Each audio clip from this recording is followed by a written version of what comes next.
a Secretaria de Estado da Infraestrutura e Mobilidade, mas deu um passo muito importante, significativo, em relação a esse setor. Firmou um termo de cooperação técnica com o Banco Interamericano de Desenvolvimento, o famoso BID.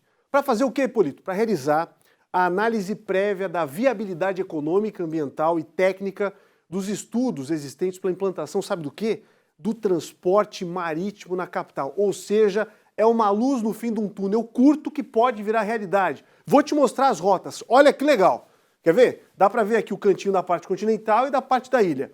Lá no sul, na região de Palhoça, qual que é a ideia?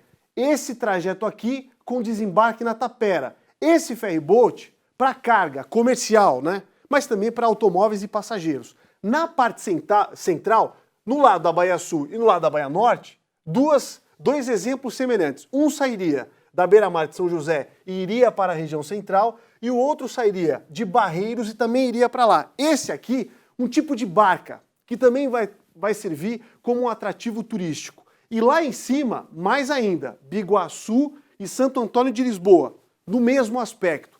Mais ao norte, lá ó, Tijuquinhas e Biguaçu, indo para Canasvieiras, esse aí seria uma modalidade também em formato turístico. Vamos entender um pouco melhor, isso é o que vem de informação prévia, nós vamos nos aprofundar porque a sociedade espera por isso há décadas. Tiago Vieira, secretário de Infraestrutura, está com a gente conectado pela internet. Tiago, obrigado por estar conosco. Esse aqui vai ser um grande passo, é uma espera quase que interminável da sociedade que quer o transporte marítimo. Obrigado por estar com a gente, boa tarde. Boa tarde, Polito, boa tarde a todos que nos acompanham pelo Balanço Geral. De fato, não dá para compreender como é que a ilha de Santa Catarina possa ter ficado tanto tempo de costas para o mar. E nós passamos a analisar esses motivos, né, as propostas anteriores, e percebemos que, de fato, dois grandes problemas aconteciam nas propostas anteriores, ao nosso entender. O primeiro deles é que elas careciam de informações técnicas, né? Havia-se a ideia, a proposta, um desenho, um marco conceitual, mas não há informação técnica que pudesse sustentar um processo e ir adiante. E o segundo, e que é o que nós julgamos ser o principal, é de pensar esse transporte marítimo só como transporte. Na verdade, o transporte marítimo ou hidroviário ele precisa ser pensado para além do transporte, né? E quando eu digo além, é ver a vocação de cada rota. É o que a gente, como estavas comentando, é verificar a questão dos terminais. Tente imaginar uma espécie de waterfront em Santo Antônio de Lisboa. A receita acessória, a modelagem de negócio para aquele terminal faz com que o custo de operação do transporte seja diminuído.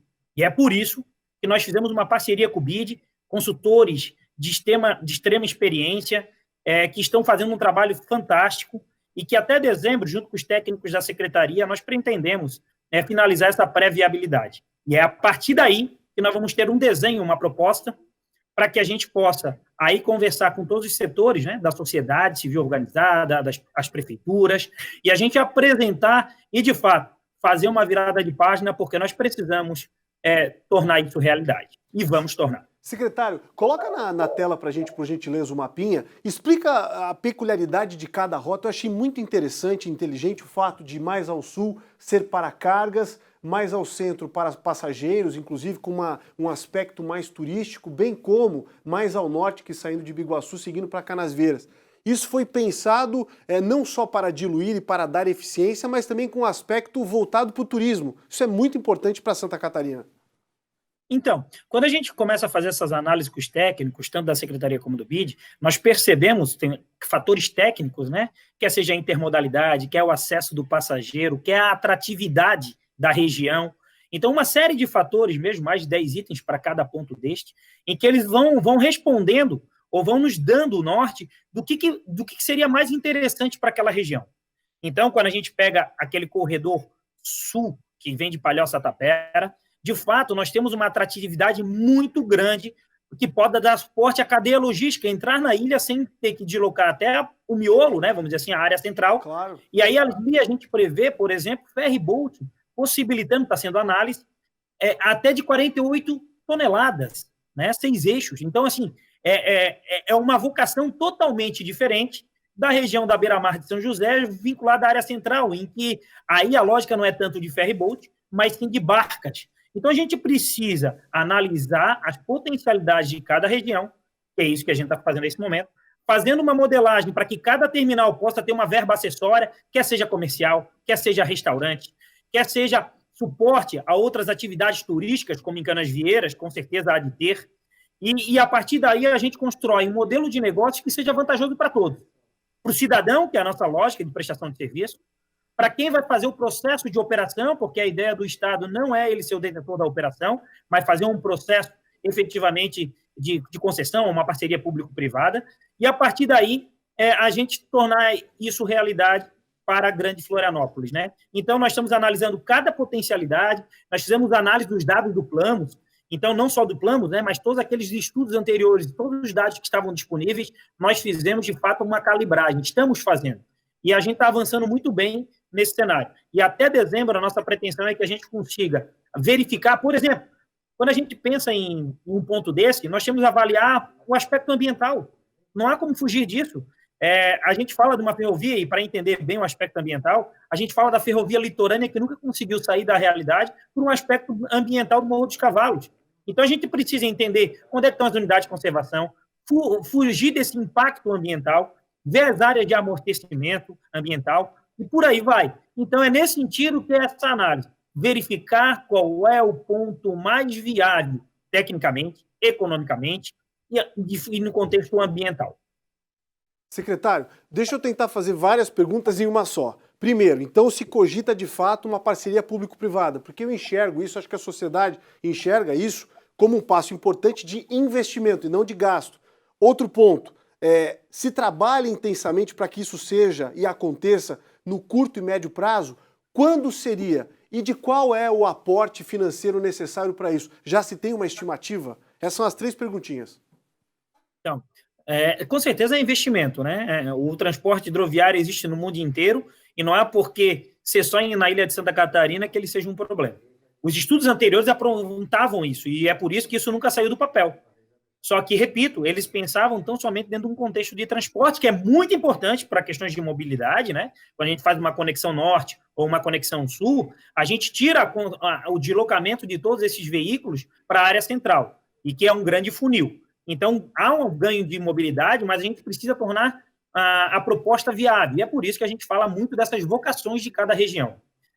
Receitas acessórias, em outras palavras, né?